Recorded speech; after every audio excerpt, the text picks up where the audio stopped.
Chapter 15, in which the bag of banknotes disgorges some thousands of pounds more. The train entered the station and Passepartout, jumping out first, was followed by Mr. Fogg, who assisted his fair companion to descend. Phileas Fogg intended to proceed at once to the Hong Kong steamer in order to get Aouda comfortably settled for the voyage. He was unwilling to leave her while they were still on dangerous ground. Just as he was leaving the station, a policeman came up to him and said, "Mr. Phileas Fogg, I am he. Is this your man, your servant?" added the policeman, pointing to Passepartout. "Yes." "Be so good, both of you, as to follow me." Mr. Fogg betrayed no surprise whatever. The policeman was a representative of the law, and law is sacred to an Englishman. Passepartout tried to reason about the matter, but the policeman tapped him with his stick, and Mr. Fogg made him a signal to obey. "May this young lady go with us?" asked he. "She may," replied the policeman. Mr. Fogg, Aouda and Passepartout were conducted to a palkigari, a sort of four-wheeled carriage drawn by two horses, in which they took their places and were driven away. No one spoke during the 20 minutes which elapsed before they reached their destination.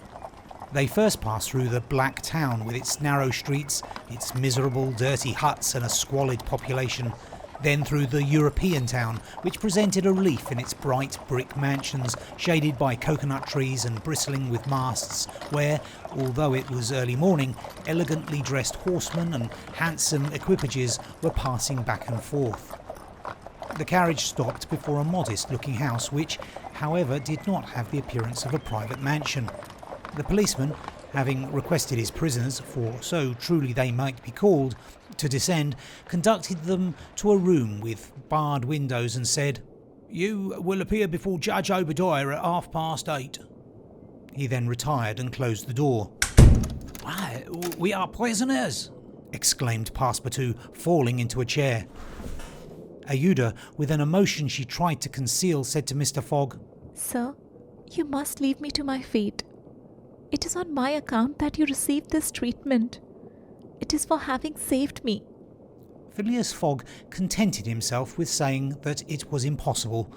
It was quite unlikely that he should be arrested for preventing a sortie. The complainants would not dare present themselves with such a charge.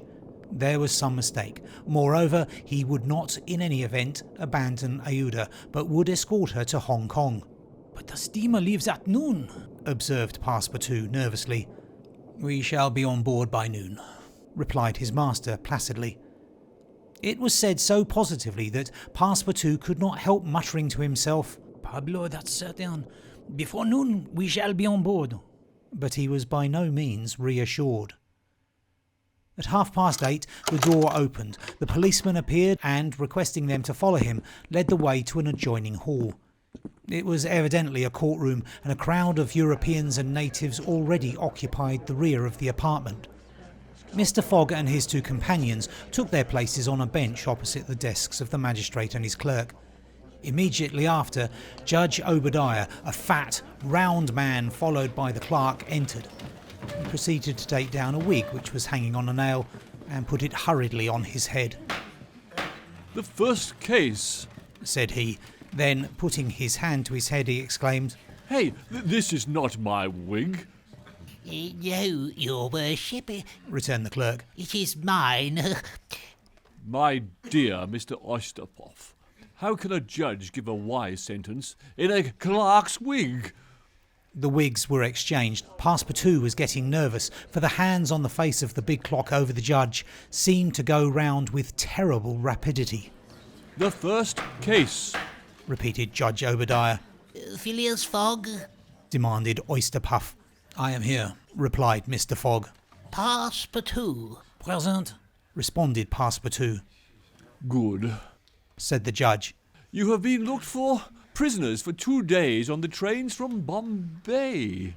"But of what are we accused?" asked Passepartout impatiently. "You are about to be informed." "I am an English subject, sir," said Mr. Fogg. "and I have the right—" "Have you been ill-treated?" "Not at all." "Very well. Let the complainants come in." A door was swung open by order of the judge, and 3 Indian priests entered. That's it, muttered Passepartout. These are the rogues who are going to burn our young lady.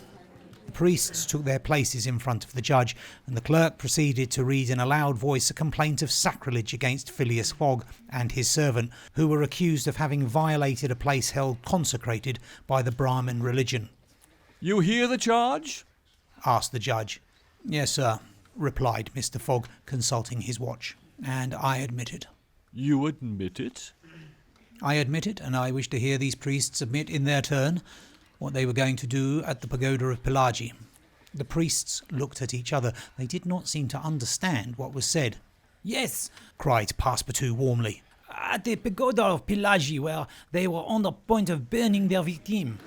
The judge stared with astonishment, and the priests were stupefied. What victim? Said Judge Obadiah. Burn whom? In Bombay itself? Bombay? Cried Passepartout. Certainly, we are not talking of the pagoda of Pelagi, but of the pagoda of Malabar Hill at Bombay.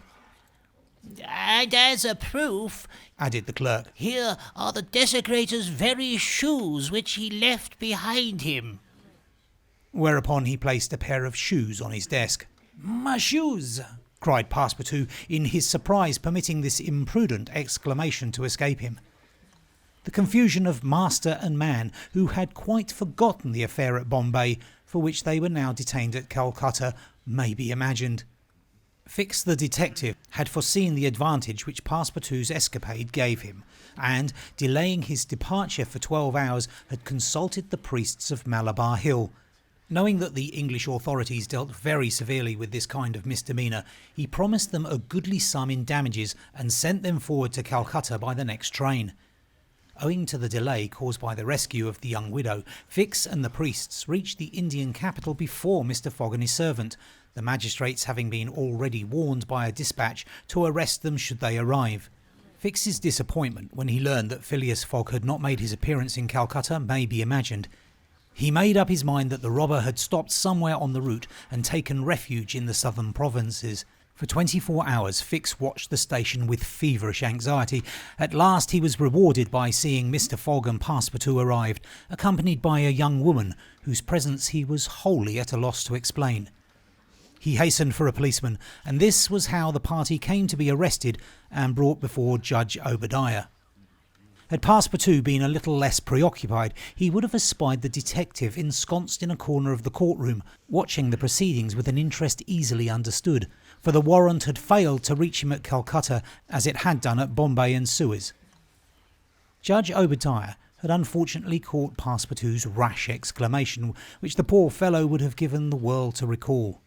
The facts are admitted. Asked the judge. Admitted, replied Mr. Fogg coldly.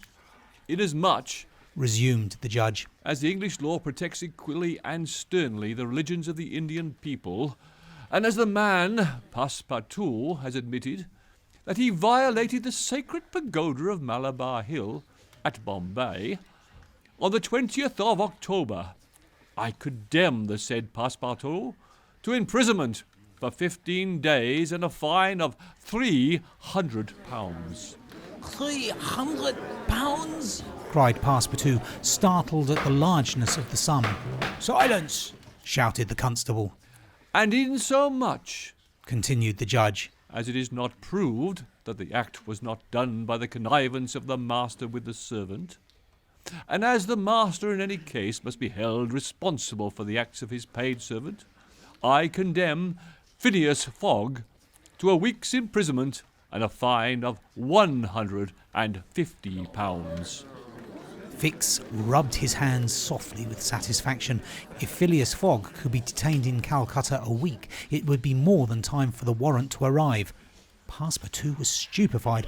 This sentence ruined his master. A wager of £20,000 lost because he, like a precious fool, had gone into that abominable pagoda.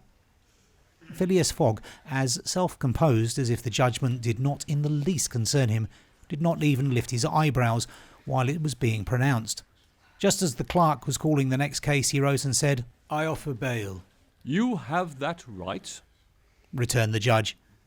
Fix's blood ran cold, but he resumed his composure when he heard the judge announce that the bail required for each prisoner would be £1,000. "I will pay it at once," said Mr. Fogg, taking a roll of bank bills from the carpet bag which Passepartout had by him and placing them on the clerk's desk.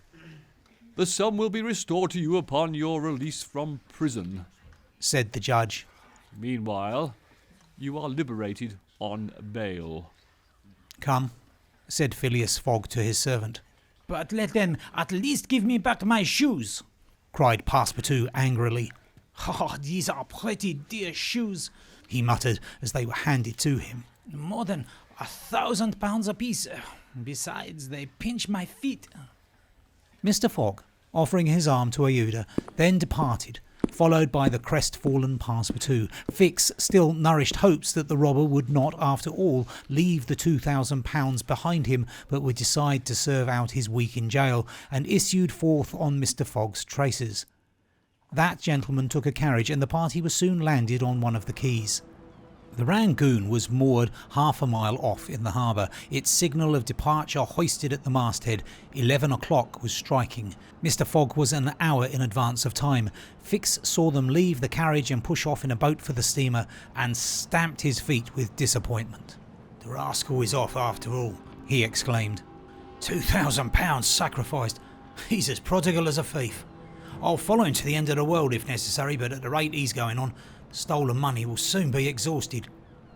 The detective was not far wrong in making this conjecture. Since leaving London, what with travelling expenses, bribes, the purchase of the elephant, bails and fines, Mr. Fogg had already spent more than £5,000 on the way, and the percentage of the sum recovered from the bank robber promised to the detectives was rapidly diminishing.